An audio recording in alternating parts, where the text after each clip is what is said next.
I received some feedback in the past few days across video and some Reddit threads about my old house design and how it was not exactly survival friendly. There were a lot of flaws to it that kind of made it not so viable. So I did a redesign here, and I just want to go through some of the changes. And I'm not going to go through and show how to build this unless you guys really want me to. But it's mostly just kind of the same process as last time. I just thought I would go through the changes that I made and the tweaks to make it survival viable. So, first and foremost, you can very clearly tell that this is a smaller house. This is a smaller building. I thought I would design something a little more compact to be more resource efficient.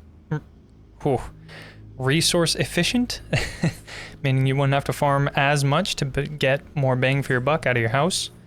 So that was the first thing that I went with. Obviously, the next, maybe not obvious, but obvious detail to me is that the second story half kind of torn open windows are no more. It was pointed out to me that actually invalidated the enclosure of the house, making winter incredibly miserable if you were to stick with that design that I made. So I just, I removed it, and in favor I put these upper floor windows.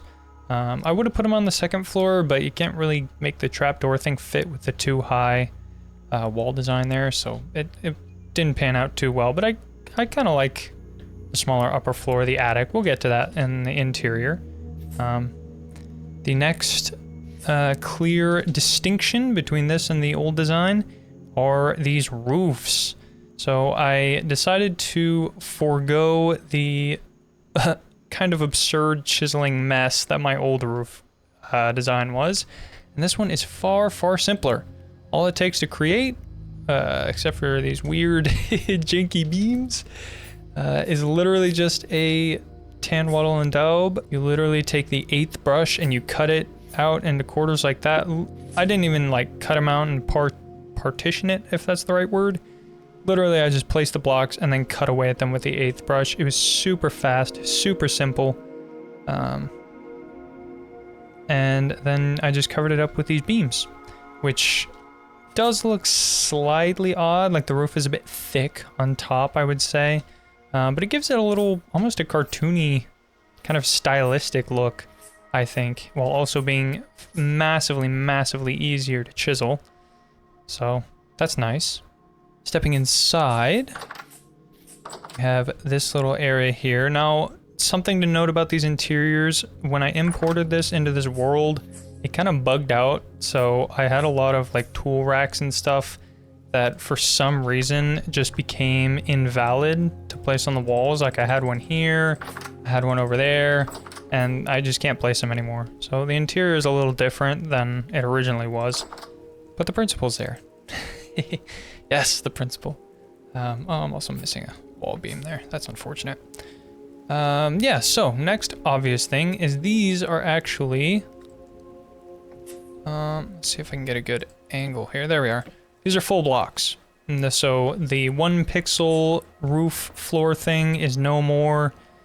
I opted for solid blocks because the way interior or the way enclosing works in this game, the floor design there wouldn't count as a solid block. And so if your house was scaled up to any level of size with those floors, it would become too large for the game to enclose. So I opted for those, and it also makes the room a lot more spacious. This is kind of the same rough height as the old house, but I just compressed the attic more and then gave a little more space for the downstairs. So this is the little humble kind of kitchen living area. Obviously, you have the classic double trunk stack, quintessential, I use that word way too much, survival thing. I really, really, really like this kind of bordered fire pit. I was looking at the references for how fire pits were in the Middle Ages, and that's kind of how they did them, was just a central thing in the floor. There isn't really ventilation in this room other than the windows, which, by the way, I should mention. Laggy camera. I had a particular comment on my last video claiming that trapdoors were not, did not make valid enclosing because they're transparent blocks, but I read up on it and the solid trapdoor variant actually does. Now, if I run the debug rooms high, you'll see that it's not valid. The reason for that is I built this in a different world, and when I built it there, I got it to actually turn green and all the rooms worked out exactly how this house is built. But when I imported it, along with not being able to place some things on the walls, the whole thing just bugged out, which was kind of a pain. Let me tell you, getting these walls to register as enclosed was the most painstaking. It drove me actually insane. Getting these walls to actually register as closed.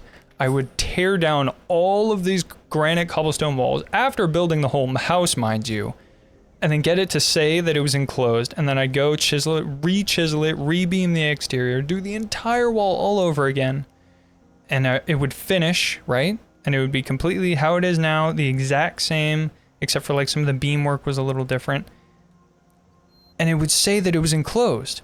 And then for whatever reason, I'd break one of the blocks and replace it or something, and it would just completely fry the enclosing debug mechanic, so the house became no longer enclosed. It was it drove me actually insane. I was so mad. But rest assured, if you replicate this, I assume in survival, building it all by hand, eventually it should pan out and work. Because it did when I rebuilt it, but for whatever reason, messing with chisel blocks in creative, or maybe there were too many beams, maybe I accidentally chiseled a block and I replaced it and copied it to another spot and didn't realize I did, but I couldn't see it from either side. I literally diagnosed and tore apart this house trying to figure out what was wrong. I tried glass panes, I tried just blocking all the windows, I tried everything I could think of. And you kind of just have to rebuild it. And hopefully it's not that much of a pain in the ass in survival if you were to build something like this. But it does work. It does work. I can actually show you. So, let me get rid of this.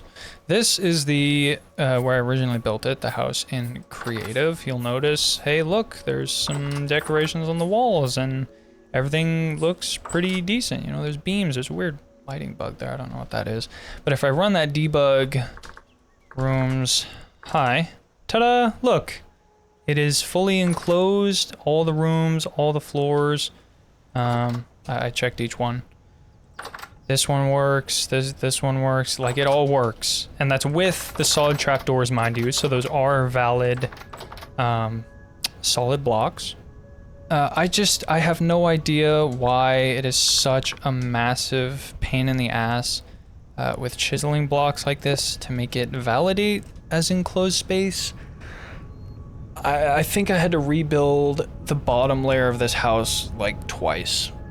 Which doesn't sound like a lot, but when you're going around the sides and you have to redo all of these timbers, re-chisel everything, and the most obnoxious part was having to redo the interior, because all these beams, all this, like, ugh. I think I've rambled on enough about this, but it made me so mad. It made me so mad. But yes, you can rest assured that the house is in fact valid. I did do some more furniture stuff. This table, I improved kind of the design. I made this little stool. I don't know if you can actually sit on it. I haven't tested that yet. It appears... Wow. Oh, you can. Again, I think you're gonna have to like get right to the edge to make it actually work. Oh, what is this camera? I'm losing my mind. What is happening? Here. There we go. Okay, yeah, so the little bar stool does work. It looks a little tiny with the serif character, but that's kind of cute. Yeah, I did some more furniture stuff, some more little ideas around here. Obviously this, I chiseled. I love this little exterior kind of smithing balcony thing. It's so cool. I love making those. The upstairs, as you can tell, is a lot smaller because I raised the room height on the bottom to 3. So this is actually kind of a 2-block space, but I think it works for the attic. I didn't fill in the walls this time because there just wasn't enough space to make an actual room out of that. But it still turned out really nice, in my opinion. I reused the stools and made this little round table. It's not crazy detailed, but I'm infatuated, there's a new word, with these little tankards and dice I made. This isn't a chiseling furniture ideas world video, but I just made those kind of offhand as I was doing this. So this is like a little spot where the hunters would gather to gamble away. I don't know what they're gambling, I guess gears. And here's the little bedroom. Just a nice quaint little spot. I like these little daisies. And then this was my new attempt at a dresser. It's just like a little nightstand, I guess. But on top, I actually chiseled a knife and a little horse carving. I thought that was pretty cool. Really trying to lean into the survivalist, you know, the tankards of meat and a small kind of one-room kitchen. Not a lot of space, everything is well utilized. You got shelves up here. That's another advantage of the 3-block space instead of doing the 2-high with the chiseled roof. So you can actually put stuff up on that second level, like shelves. It's very nice. Yeah, it did make for a lot more utilitarian of a room. Typically I don't do 2-high rooms in any of my builds. But I really wanted to experiment with it last time, and perhaps I'll experiment with it more as the days go by. I use lanterns around the exterior for more open light. I think here I just put a whole maple plank block and replaced it. It does look a little out of place now that I'm looking at it, but I genuinely just didn't even notice it was there. And then also, sometimes with the way the beam hitboxes are, you can just put a lantern on the side. I don't know why, because it doesn't let you place it in other spots, but that one in particular just worked, I guess.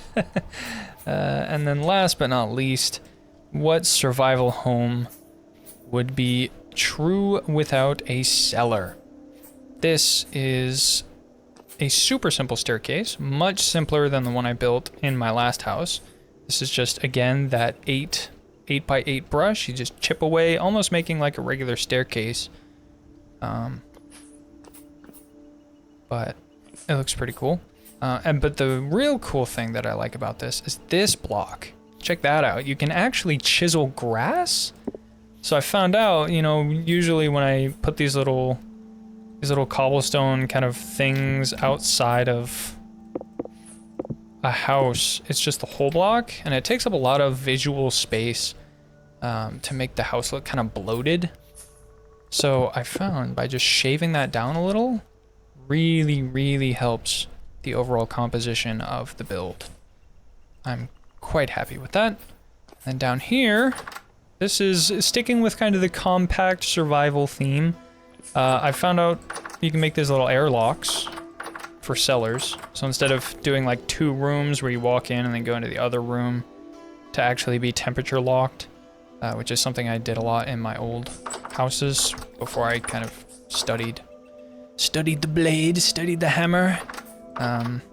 No, this is a super simple way of doing it. It's just a door placed on the inside against the actual frame, and then one placed inside. It makes a little airlock. Very small cellar, nothing crazy. I would probably make this bigger if I was actually playing survival. But I wanted to stick with kind of the cozy, compact style of house for this. Yeah, if I put in some grain. I think they buffed the spoilage rates of cellars because now grain is fresh for 12 years. I think before it was like 3 or 4 last time I played. Could be the temperature of the area, I don't know. But that is the build. I did go for maple instead of pine this time because maple is a wood that, especially in these temperate areas, is kind of just everywhere. It's like maple, birch, and pine are your 3 main options, and then oak if you're lucky. But when matching it with the tone of the brown ceramic, and then this is obviously a much cleaner wattle and daub. I used kind of a half-cracked one in the last build. It looks quite nice. And I think it does make it look a little more gritty, you know, especially in this open kind of mountainous scene. It does look very much like a frontiersman's house as verted to a, you know, shiny house in the middle of some burg in Europe with all the flashy colors. This feels like it's just something in the middle of bumfuck nowhere, which is awesome. It feels very rustic, especially the copper, the way the tones look. It's very nice. I complained in my last video about the colors of Vintage Story, but once I actually sat down and said, okay, let me try something else than just pine, it actually became quite fun. I think I called maple vomit last time. And to be fair, on its own, like if I'm just, you know, looking at this, it looks kind of like greenish. I don't know, it's odd. But when you actually mix it in with other colors and other tones, it looks quite nice. So, yes, that is the survival modification update of this house. Hopefully you learned a thing or two. Yes, this design is now viable in survival. So if you watch the first video, you can replicate that and just tweak a couple things here and there according to this one to make something usable in your worlds. I'll probably build these if and when I ever get around to doing a survival series. I'm not really sure what to do about that just yet. I've done a lot of gameplay videos in the past, and gameplay is something that is really difficult to make watchable without an assload of work and good content. So I'm not sure what form that'll take yet. If you have any ideas, let me know in the comments. But yeah, like the video if you enjoyed. I'd appreciate if you hit the subscribe button, and I'll see you all next time.